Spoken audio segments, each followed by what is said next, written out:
नमस्ते दोस्तों। आज सुनिए हर दिल अजीज बंगला के सुप्रसिद्ध साहित्यकार विमल मित्र जी की लिखी हुई हिंदी कहानी बेल मोतिया। तो शुरू करें कहानी। उम्र जितनी बढ़ती जाती है उतना ही इस बात का एहसास होता जा रहा है कि आश्चर्य की सीमा कम होने वाली नहीं है। कभी ऐसा भी हुआ है जब मैंने महसूस किया हो कि देखने सुनने लायक इस दुनिया में जो भी वस्तुएं हैं उन्हें मैं देख सुन चुका हूँ। लेकिन अब भी जब सूर्यास्त होने लगता है तो मैं अपलक उसकी ओर निहारता रह जाता हूँ। आवाज़ सुनने के लिए घंटों कान खड़ा कर प्रतीक्षा करता रहता हूँ। किताब पढ़ते पढ़ते कोई ऐसा शब्द आता है जिसका अर्थ समझने के लिए घंटों व्यतीत कर देता हूँ। और मनुष्य मनुष्य की विचित्रताओं का तो कोई अंत नहीं है। आज लगता है कि इन विचित्रताओं का कभी अंत होगा भी नहीं। 10-12 साल पहले की घटना है। उन दिनों में बिलासपुर से 30 मील दूर निपानिया गांव में था। वहां जाने का मतलब कुछ और नहीं बल्कि आराम करना था। निपानिया नाम होने से क्या होगा, वहां पानी की प्रचुरता है। गांव का नाम है निपानिया और नदी का नाम है निपानी। शब्दकोश उसी को निपानी कहता है जिसमें पानी नहीं हो। मगर इस गांव और नदी का नाम किसने रखा था पता नहीं, क्योंकि नदी में भी काफ़ी तादाद में पानी रहता था। निपानी ही मेरे आकर्षण का केंद्र बिंदु था। सोचा था शहर से दूर जाकर एकांत में कुछ दिन बिताऊंगा। बिलासपुर के कारखाने, लोको शेड, इंजन, धुआं और शोरगुल से दूर जाकर आधुनिक सभ्यता को भूल जाऊंगा। मगर मैंने ये नहीं सोचा था कि निपट देहात से भी गए गुजरे निपानिया में जाने पर भी मुझे आश्चर्य का सामना करना पड़ेगा। दुख मोचन कुर्मी की स्त्री बेलमोतिया ने सचमुच ही मुझे हैरत में डाल दिया था। अजीब औरत है ये बेलमोतिया। कोई औरत अपने पति को इतना प्यार कर सकती है? कम से कम इस युग में तो मुझे इसका कोई प्रमाण नहीं मिला है। और न सिर्फ मुझे बल्कि आप लोगों को भी कोई प्रमाण नहीं मिला होगा, ये बात मैं बेझिझक कह सकता हूँ। उसी बेलमोतिया से आज इतने दिनों बाद फिर मुलाकात हुई। सोचता हूँ ये कैसे होता है, कैसे संभव हुआ। बेलमोतिया ऐसा काम क्यों करने गई? फिर बेलमोतिया क्या अपने मर्द को प्यार नहीं करती थी? फिर क्या उसका सब कुछ छल्लाओं से भरा पूरा था? क्यों वह उस दिन दुख मोचन के लिए उस तरह रो रही थी? क्यों वो अपने मर्द की चिता पर कूदने जा रही थी? ये सब क्या दिखावा मात्र था, या कुंदन लाल दुख मोचन से ज़्यादा सुंदर है, या कि कुंदन लाल जादू टोना जानता है? पता नहीं। मैं कुंदन लाल को जानता ही कितना हूँ। तब कुंदन लाल की उम्र ही कितनी थी? दरअसल कुंदन लाल का बाप हरबंस लाल मुझे निपानिया ले गया था। हरबंस लाल की जन्मभूमि निपानिया ही है। कुंदन लाल की भी जन्मभूमि निपानिया है। दुख मोचन कुर्मी और बिलमोतिया भी निपानिया के ही रहने वाले थे। हरबंस लाल बिलासपुर में रेलवे लेवल क्रॉसिंग में गेटमैन का काम करता था। रेलवे के खाते में हरबंस लाल की उम्र चाहे जितनी लिखी हुई हो, मगर जब वो रिटायर्ड हुआ तो उसकी उम्र 70 से कम ना होगी। किसी साहब की अचानक एक दिन उस पर नज़र पड़ गई। उसके बाद पूछताछ करने पर पता चला जिस उम्र में उसे रिटायर कर दिया जाना चाहिए था उसके बाद भी वो नौकरी कर रहा था। उसे तत्काल नोटिस दिया गया और एक दिन क्वार्टर छोड़कर उसे निपानिया लौट जाना पड़ा। जाने के एक दिन पहले हरबंस लाल मेरे पास आया था और दिनों की तरह उसने मुझे प्रणाम किया। उसका लड़का कुंदन लाल भी उसके साथ था। उसने भी मेरे पैर छुआ। मैंने कहा, तुम फिर लौटकर अपने देश ही जा रहे हो हरबंस लाल? हरबंस लाल बोला, जी हुजूर, मैं अपने देश निपानिया जा रहा हूँ। बहुत सी दूसरी बातें भी की। हरबंस लाल की घरवाली बहुत पहले गुजर चुकी थी, कुंदन लाल के जन्म लेते ही। कुंदन लाल की नौकरी के लिए उसने साहब को पकड़ा था, मगर 12 साल के लड़के को गेटमैन की नौकरी कैसे दी जाए? यही वजह है कि साहब ने कहा था जो ही कुंदन लाल 18 साल का हो जाएगा उसे नौकरी में रख लिया जाएगा। मैंने पूछा था, अभी तुम्हारा गुजारा कैसे होगा? हरबंस लाल ने कहा था, खेती है, खेती बाड़ी करूँगा। फिर कुंदन लाल तो मेरे साथ है ही। गांव में तुम्हारे अपने कौन कौन हैं? कोई भाई या चाचा या ताऊ या उनके बाल बच्चे? नहीं हुजूर, मेरा कोई रिश्तेदार नहीं है। बस एक मैं हूँ और मेरा बेटा कुंदन लाल। इसके अलावा दुनिया में अपना कोई आदमी नहीं है। दूर के रिश्ते का कोई सगा संबंधी? नहीं हुजूर। माथे के ऊपर एकमात्र ईश्वर है, उसी पर भरोसा रखकर किसी तरह जिंदगी गुजार दूंगा। अगर साहब कुंदन लाल को नौकरी में रख लेगा तो फिर यहीं चला आऊँगा। कुंदन लाल को क्वार्टर मिलेगा तो उसी में रहूँगा। कुंदन लाल की शादी कराऊंगा, उसकी औरत मेरी देखभाल करेगी और कुंदन लाल के अगर बाल बच्चे हुए तो उन्हीं को लेकर रहूँगा। हरबंस लाल की इसी तरह की बहुत सी इच्छाएं थीं जो कि अमूमन एक बाप के दिल में रहा करती हैं, मगर कुंदन लाल को यह मालूम नहीं था कि उसकी तमाम इच्छाएं और उम्मीदें धूल में मिल जाएंगी। मगर वो बात अभी रहे। इसके अलावा ये हरबंस लाल की कहानी नहीं, बेलमोतिया की कहानी है। अतः बेलमोतिया की ही कहानी सुनाने जा रहा हूँ। उसी बेलमोतिया से उतने दिनों के बाद मुलाकात हो गई। 12 साल पहले मेरा मन एकांत के लिए छटपटाने लगा था। मेरा मन इसी तरह बेचैन हो जाया करता है। तब मुझे कुछ भी अच्छा नहीं लगता। इच्छा होती है शहर और लोगों की भीड़ भाड़ छोड़कर बहुत दूर कहीं एकांत में चला जाऊं। उस वक्त मुझे हरबंस लाल की बातें याद आईं। उसने बताया था कि उसका देश निपानिया बिल्कुल एकांत जगह है। वहाँ ना तो बिजली है, ना पक्की सड़क और ना नाली वगैरह ही। निपानिया बिल्कुल आदिम काल की दुनिया है। वहाँ अब तक रेडियो, सिनेमा, अखबार और मोटर गाड़ी का आगमन भी नहीं हुआ है। मैंने सोचा अगर कहीं शांति मिल सकती है तो वो निपानिया ही है। हरबंस लाल ने यह भी बताया था कि अगर मैं उसके गांव में आऊं तो मुझे रहने में किसी असुविधा का सामना नहीं करना पड़ेगा। प्रोविडेंट फंड के रुपए से उसने अपना मकान मरम्मत करा लिया है, टीन की छत डाल दी है, खेती बाड़ी खरीदी है, यानी ठहरने का स्थान है और साधारण खाना भी मुझे मिल जाएगा। जैसा मैंने सोचा था ठीक वैसा ही पाया। हिंदुस्तान में अब भी ऐसा गांव है, इसकी कल्पना नहीं की जा सकती है। पहले दिन हरबंस लाल की दृष्टि ज्यों ही मुझ पर पड़ी, लगा जैसे उसे स्वर्ग मिल गया हो। उसने इसकी उम्मीद नहीं की थी कि मैं सचमुच उसके गांव में पहुंचूंगा। गृहस्थी के नाम पर दो ही जने हैं, बाप और बेटा, हरबंस लाल और कुंदन लाल। मैंने वहां पहुंचकर जैसे उसके गौरव को बढ़ा दिया हो। हरबंस लाल कई दिनों तक मेरे साथ चक्कर काटता रहा। बाप और बेटा दोनों मिलकर मुझे गांव का वैभव दिखाने लगे। वैभव का माने आकाश, चने के दूर दूर तक फैले हुए खेत और निपानी नदी। नदी के पार मसान है। मगर 2 दिन बीतते न बीतते मुश्किल में फंस गया। हरबंस लाल बीमार हो गया। सोचा बूढ़ा आदमी है, बीमार पड़ना स्वाभाविक है, फिर अच्छा हो जाएगा। हरबंस लाल ने मुझसे कहा, मेरा क्या होगा बाबू? मैंने कहा, तुम इतनी फिक्र काहे करते हो? बहुत ही जल्द आराम पा जाओगे। आपकी देखभाल कौन करेगा? आप आए और मैं बीमारी के चंगुल में फंस गया। इससे क्या आता जाता है? मेरे लिए तुम्हें चिंता करने की कोई ज़रूरत नहीं।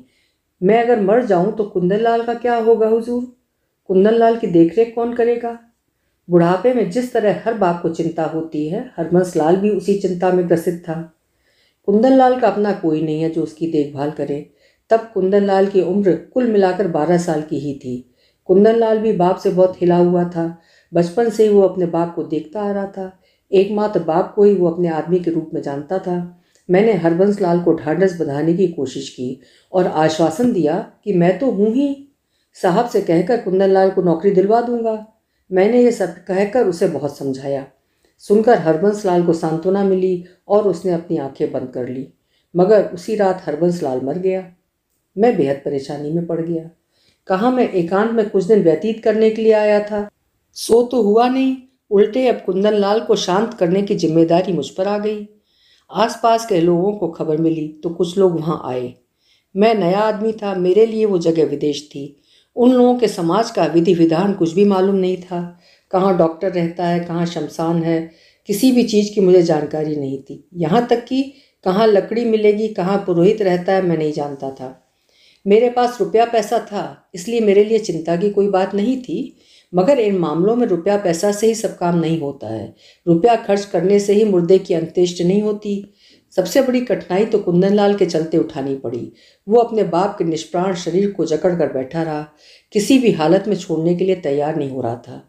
लोगों ने मिलकर उसे पकड़ा। मुर्दा किसी का हुक्म नहीं मान सकता। जब मौत आती है तो वो गरीब अमीर का ख्याल नहीं करती। किसका कौन सा काम बाकी रह गया है ये देखने की जिम्मेदारी उस पर नहीं है। उसे स्वीकार कर लेना पड़ता है। स्वीकार कर लेना ही अच्छा होता है। ये सब मैं महसूस कर सकता हूँ, मगर कुंदन लाल को समझाना बेकार है। ये समझने की चीज़ भी नहीं है। जिसकी क्षति होती है वही इसे समझ सकता है। गांव के 2-4 आदमी वहाँ इकट्ठे हुए थे। वे उसे समझाने लगे। बुढ़ापे में हर आदमी को मरना ही है, इत्यादि ढेर सारी बातें उसे समझाई जाने लगी। आखिर उसी रात हरबंस लाल के मृत शरीर को हम निपानी के किनारे के मसान में उठाकर ले गए। हरबंस लाल को मैं कितने ही सालों से देखता आ रहा था, उसकी बातें ही याद आती रहीं। शमशान जाने पर ये सब बातें याद आना स्वाभाविक है। उस समय सभी के मन में सामयिक वैराग्य भाव का ही उदय होता है। हरबंस लाल वाकई भला आदमी था, बड़ा ही सच्चा, बड़ा ही विनयी, भला और संतोषी। रेलवे में नौकरी पाने वालों के बीच ऐसे आदमी बहुत कम ही दिख पड़ते हैं। हरबंस लाल अपनी ईमानदारी के बल पर ही इतने दिनों तक अपने मान सम्मान को बचाए नौकरी करता रहा। यह कोई साधारण बात नहीं है। चारों ओर सूने सन्नाटे से भरा मैदान और दूर जमे हुए अंधकार की तरह पहाड़ों की कतारें। सामने हरबंस लाल की चिता धधक रही है। मैं उस विदेश के शमशान में कुंदन लाल को अपनी गोद में लिए एक किनारे चुपचाप बैठा था। याद है, उस दिन सांत्वना के 2 शब्द कहूँ, इसके लिए मैं अपने आप को असमर्थ पा रहा था। उसे आश्रय दे आसपास कोई वैसा आदमी नहीं था। जो लोग शमशान आए थे वे तो बस अंतिम संस्कार ही करने आए थे। उसके बाद वे लोग अपने अपने घर लौट जाएंगे। तब कुंदन लाल को अकेले इस निष्ठुर दुनिया के सामने खड़ा होकर अपने अस्तित्व के लिए संघर्ष करना पड़ेगा। तब उसके आसपास कोई नहीं रहेगा। जो लोग उसके बाप के शव को शमशान लेकर आए हैं, हो सकता है वे ही उसके खिलाफ झूठे मुकदमे दायर कर उसकी जमीन, खेती, खलिहान सब दखल कर लें। ऐसा ही होता आ रहा है, हमेशा ऐसा ही होता रहेगा। कुंदन लाल उस समय भी मेरी छाती में मुंह छिपाए फपक फपक कर रो रहा था। मैंने उसके माथे को सहलाया।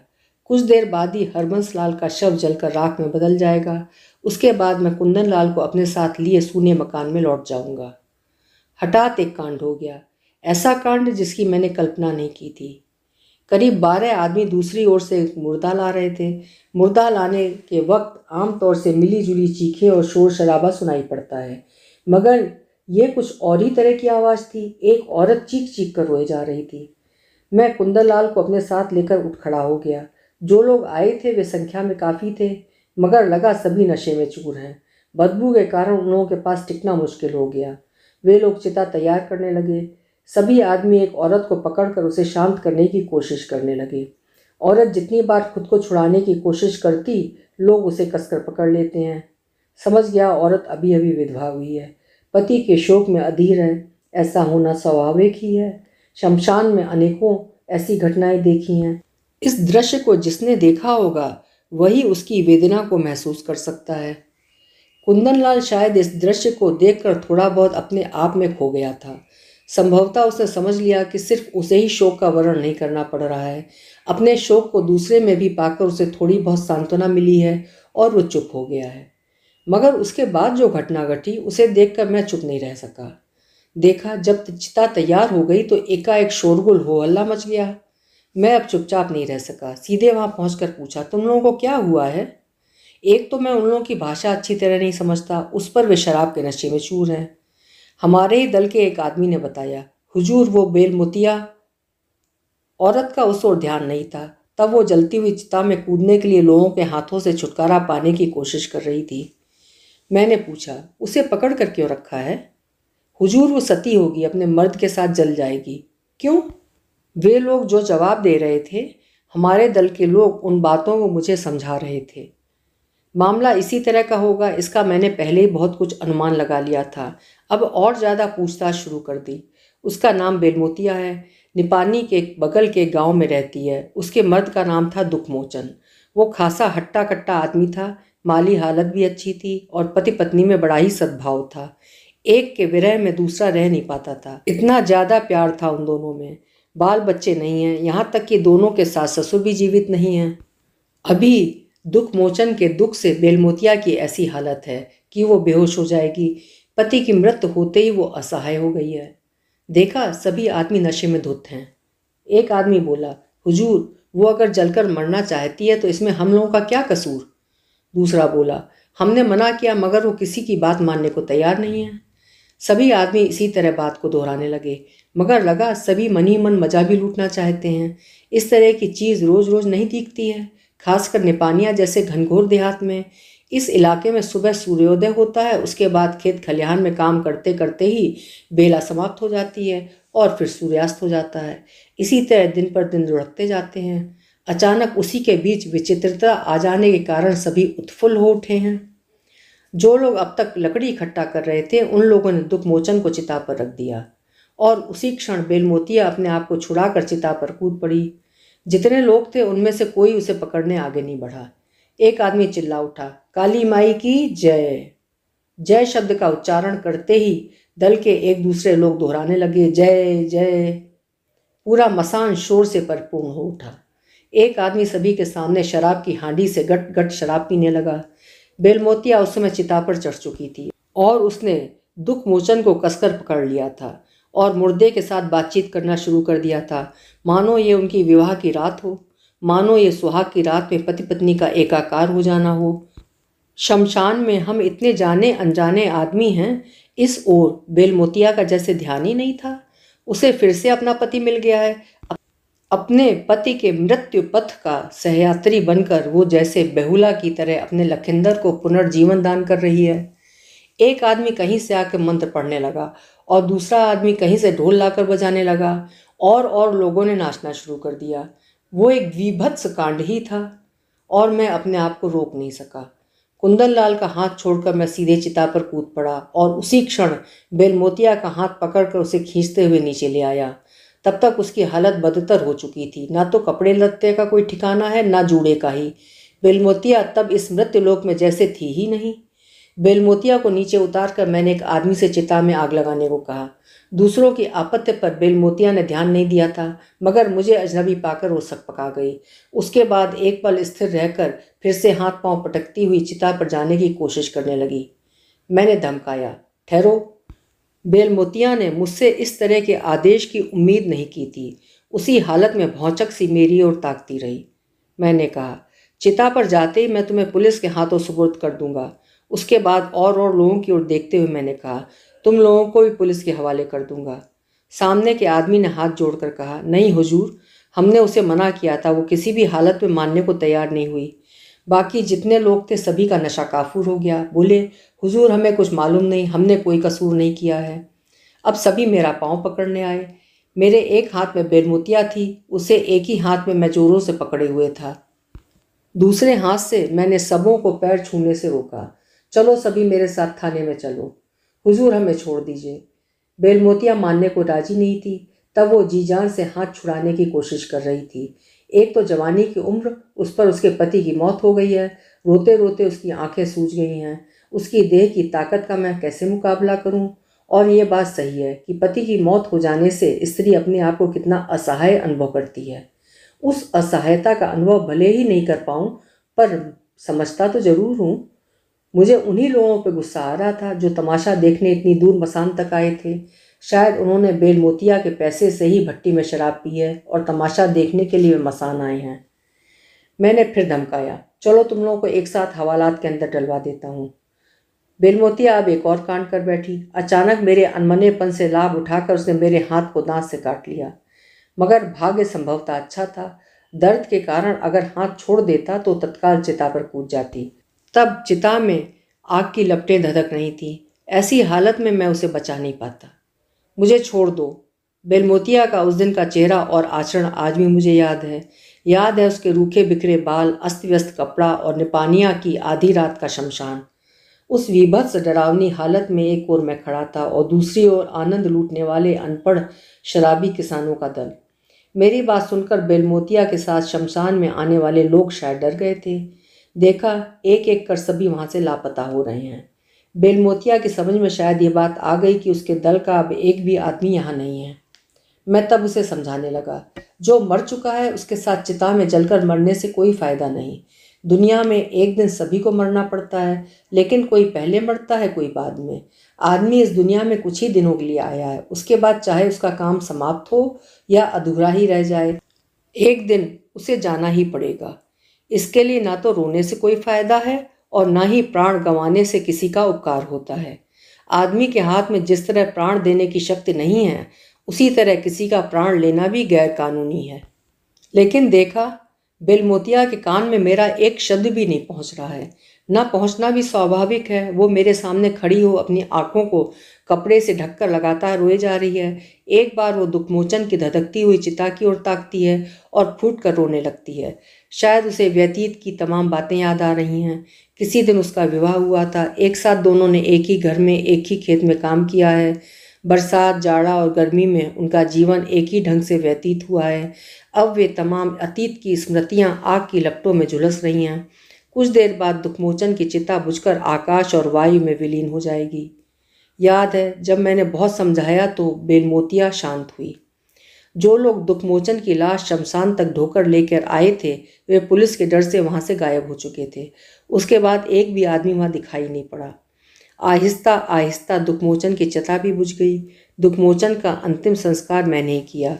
पता नहीं बेलमोतिया को क्या हुआ कि उसने मुझे ही अपना आश्रय मान लिया। तब उसने मेरी एक बात पर भी आपत्ति नहीं की। मैंने उसे नदी से कलश में जल लाने को कहा, वो चुपचाप जल ले आई। मैंने कहा, अपने हाथ से चिता पर जल छिड़क दो। जब चिता पूरे तौर से बुझ गई, बेलमोतिया मेरे पास आकर खड़ी हो गई, जैसे मेरे अलावा किसी के पास खड़े होने की उसके लिए जगह नहीं है। अपने दल के धनीराम से मैंने पूछा, बेलमोतिया के घर पर और कौन है? धनीराम बोला, उसका अपना कोई नहीं है हुजूर। सास या ससुर? नहीं, वे लोग बहुत पहले ही मर चुके। देवर या ननद? नहीं हुजूर। बेलमोतिया के माँ बाप भाई बहन? नहीं हुजूर, उसका कहीं कोई नहीं है। यही वजह है कि वो जलकर मर जाना चाहती थी। मुझे बेलमोतिया के लिए बेहद चिंता होने लगी। इस घंघोर देहात में कहाँ किसके हाथ इस अनाथ विधवा को छोड़ दूं? जगह जमीन उसके पास नहीं है? है हुजूर, मगर विधवा औरत की जायदाद रह पाएगी? लोग ठक्कर ले लेंगे। सचमुच में कठिनाई में पड़ गया। रात का तब अंतिम पहर आ चुका था। भोर होते ही बेलमोतिया के जीवन में नई समस्या नए सिरे से आएगी। कल धरती पर फिर से सूर्य उगेगा। दुनिया फिर से अपना तिल तिल पावना वसूल लेगी। धरती अपने नियम से ही चलेगी। कौन आया, कौन चला गया, कौन जीवित है, कौन मौत के मुंह में समा गया, ये सब देखने की जिम्मेदारी उस पर नहीं है। तब कहाँ रहेगा यह कुंदनलाल और कहाँ रहेगी ये बेलमोतिया? इसकी भी खोज खबर लेने का किसी के पास वक्त नहीं होगा। और मैं भी कहाँ रहूँगा, या रहूँगा या नहीं, कौन कह सकता है। 2 दिन विश्राम करने के लिए मैं निपानिया आया था। इन 2 दिनों के दरमियान ही महाकाल की अमोघ लीला आंखों से देख ली। मुझे यही सबसे बड़ा लाभ जैसा लगा। तब उससे अधिक मांगने को कुछ भी नहीं रहा। तब लगा इससे अधिक कुछ मांगना भी नहीं चाहिए। धनीराम ने मेरी ओर देखकर कहा, आप जाने के पहले कुछ बंदोबस्त कर जाएं हुजूर। मगर मैं बंदोबस्त करने वाला कौन होता हूँ? मेरे मामले में ही कौन बंदोबस्त करने आता है? तब उतनी बात सोचने का वक्त नहीं था। सुबह हो चुकी। बेलमोतिया के चेहरे को साफ साफ देखा। चरम शोक की छाप उस समय भी उसके मासूम चेहरे पर तैर रही थी। मेरी दृष्टि पर ध्यान जाते ही उसने अपनी मैली मोटी हाथ की बुनी देहाती साड़ी के आंचल से अपना मुंह ढक लिया। मैंने उसे सांत्वना दी, चिंता मत करो बेलमोतिया, तुम्हारा कुछ ना कुछ इंतजाम करने के बाद ही मैं जाऊंगा। धनीराम ने भी बेलमोतिया को समझाया, हम लोगों के हुजूर रेलवे में बड़े अफसर हैं, तेरा कुछ ना कुछ इंतजाम कर ही देंगे। तब शमशान में कई और मुर्दों का आना शुरू हो चुका था। पिछली रात के अंधेरे में जिस शोक ने विराट रूप धारण कर शमशान भूमि को आंदोलित कर दिया था, अब दिन के प्रकाश के रूखेपन का स्पर्श पाकर वो जैसे धीरे धीरे मलिन होने लगा।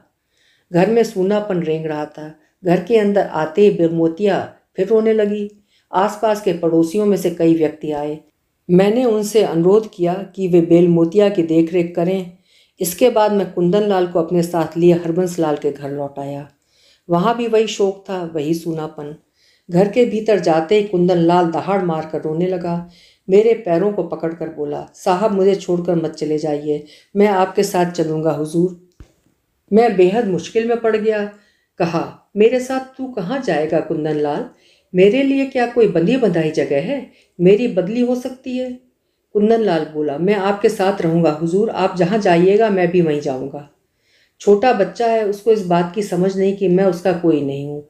समस्त बंधनों से छुटकारा पाने के उद्देश्य से ही तो मैं व्याकुल होकर इस जीवन में चक्कर काट रहा हूँ। लेकिन कुंदनलाल किसी भी हालत में मेरी बात मानने को तैयार नहीं हुआ। मेरे पांवों को कसकर पकड़े रखा। अंततः मैंने एक उपाय निकाला। उसी दिन तीसरे पहर कुंदनलाल को अपने साथ लेकर मैं बेलमोतिया के घर पहुंचा। बेलमोतिया भी उसी हालत में थी। दिन भर उसने भी ना तो कुछ खाया था और ना ही पानी पिया था। पास पड़ोस के जो लोग आए थे उन्होंने कहा, दिन भर सिर्फ रोती रही है हुजूर, हम लोगों की बात मानती ही नहीं। मैं बेलमोतिया के पास जाकर बैठ गया। मेरी एक बात मानो बेलमोतिया, मैंने कहा, तुम्हारा भी कोई अपना नहीं है और कुंदनलाल के साथ भी यही बात है।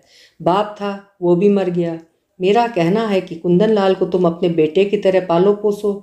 अगर तुम्हारे कोई लड़का रहता तो मरने नहीं जाती। मान लो कुंदनलाल तुम्हारा बेटा है। बगल में खड़े होकर जो लोग सुन रहे थे उन्होंने भी हामी भरी। लगा मेरा प्रस्ताव सभी को अच्छा लगा है। मैंने कहा, कुंदनलाल अपने पिता को खो चुका है। सोच लो, दुख मोचन ही उसका बाप था और तुम ही उसकी माँ हो। तुम दोनों माँ और बेटा मिलकर जीवन जीने की कोशिश करो, रोकर क्या होगा। जो जा चुका है कितना ही क्यों न रो, लौटने वाला तो नहीं है वो। तुम लोगों को इसी तरह जिंदा रहना होगा, इसी तरह हर कोई जिंदा रहता है। दुनिया में कोई ऐसा आदमी दिखा दो जिसे कभी कोई शोक सहना ना पड़ा हो। जानता हूँ ऐसी खोखली बातों से काम नहीं बनता है, लेकिन शोक के समय ऐसी ही बातें कही जाती हैं। यही नियम है। उस दिन सभी ने इसी व्यवस्था को स्वीकार कर लिया। उस दिन से कुंदनलाल बेलमोतिया का बेटा बनकर जीवन जीने लगा। निपानिया से मैं उन दोनों के बीच यही रिश्ता जोड़कर लौट आया था। इसके बाद कई सालों के दरमियान मेरे जीवन में कितनी ही आंधियां आईं। 7 साल के दरमियान 7 जगहों में मेरा तबादला हुआ। बिलासपुर से खड़गपुर, खड़गपुर से वॉल्टियर, वॉल्टियर से खुर्दा रोड, खुर्दा रोड से कलकत्ता। उसके बाद घूम फिर कर फिर बिलासपुर लौट आया। बिलासपुर आने पर एक दिन अचानक देखा लेवल क्रॉसिंग के गेट पर हरी झंडी लेकर कुंदनलाल खड़ा है। उसी तरह खड़ा है जिस तरह हरबंस लाल रहा करता था। मैं ट्रॉली पर जा रहा था। कुंदनलाल को देखकर रुक गया। कुंदनलाल की मुझ पर नज़र पड़ी। देखते ही उसने मुझे सलाम किया। पूछा, तुम कुंदनलाल हो ना? कुंदनलाल बोला, हाँ हुजूर, हैरिस साहब ने मुझे मेरे पिता की जगह पर बहाल कर दिया है। तुम्हारे गांव की क्या खबर है? निपानिया की जगह जमीन की देखरेख कौन करता है? हुजूर, पिछले साल गर्मी में सारे खेत सूख गए। यही वजह है कि देश छोड़कर यहाँ चला आया हूँ। अब छुट्टी मिलेगी तो खेती बाड़ी देखने जाऊँगा। उस समय सोच रहा था कि पूछूं, पर पूछने में संकोच हो रहा था। आखिर अपना कौतूहल दबा कर रख नहीं सका और पूछ बैठा, और बेलमोतिया? कुंदन बोला, वो रही। यह कहकर उसने अपनी गुमटी की ओर उंगली से इशारा किया। देखा, छोटी सी गोल छत वाली गुमटी के सामने गोद में बच्चा लिए एक औरत खड़ी है। ठीक ठीक पहचान नहीं सका। कुंदनलाल मुझे अपने साथ गुमटी की ओर ले गया। ये क्या वही बेलमोतिया है? मुझे किसी भी तरह पहचान में नहीं आई। उसकी मांग में सिंदूर है। मैं उन दिनों की बेलमोतिया को उसके अंदर ढूंढ कर निकालने में असमर्थ रहा। उस पर मांग में सिंदूर? फिर क्या बेलमोतिया ने दूसरी शादी कर ली? जो एक दिन अपने मृत पति की चिता पर बैठकर सती होना चाहती थी, उसने क्या फिर से शादी की? किससे? मैं अब अपना आश्चर्य भाव दबाकर नहीं रख सका। पूछ बैठा, तुम्हारी क्या फिर से शादी हुई बेलमोतिया? मन ही मन ये सोचकर मैं खुशी हुआ था कि बेलमोतिया अपने दुखमोचन को भूल गई है, और ये अच्छा ही हुआ, क्योंकि भूलना ही आदमी के लिए मंगलकारी होता है। लेकिन कुंदनलाल ने ही मेरे भ्रम का निवारण कर दिया। बोला, नहीं हुजूर, हम शादी नहीं करते। हम लोगों के उस बच्चे के पैदा होते ही निपानिया के लोगों ने हमें जात से निकाल दिया, धोबी नाई बंद कर दिया। यही वजह है कि हमने शादी कर ली। बेलमोतिया ने शादी कर लेने को कहा। मेरे विस्मय का भाव तब भी दूर नहीं हुआ था। देखा, कुंदनलाल सारी बात बताकर हंस रहा है। बेलमोतिया शर्म से हल्की सी हंसी हंस दी और फिर गोद के बच्चे को लिए झुककर मेरे पैरों का स्पर्श किया। ये कांड देखकर मैं इतना ठगा सा रह गया कि आशीर्वाद देना भी भूल गया। तब मैं अचल विमूढ़ सा बेलमोतिया के चेहरे की ओर ताकता रह गया। अभी आप सुन रहे थे विमल मित्र जी की लिखी हुई कहानी बेलमोतिया। उम्मीद करती हूँ कि कहानी आपको पसंद आई होगी। कहानी सुनने के लिए बहुत बहुत धन्यवाद।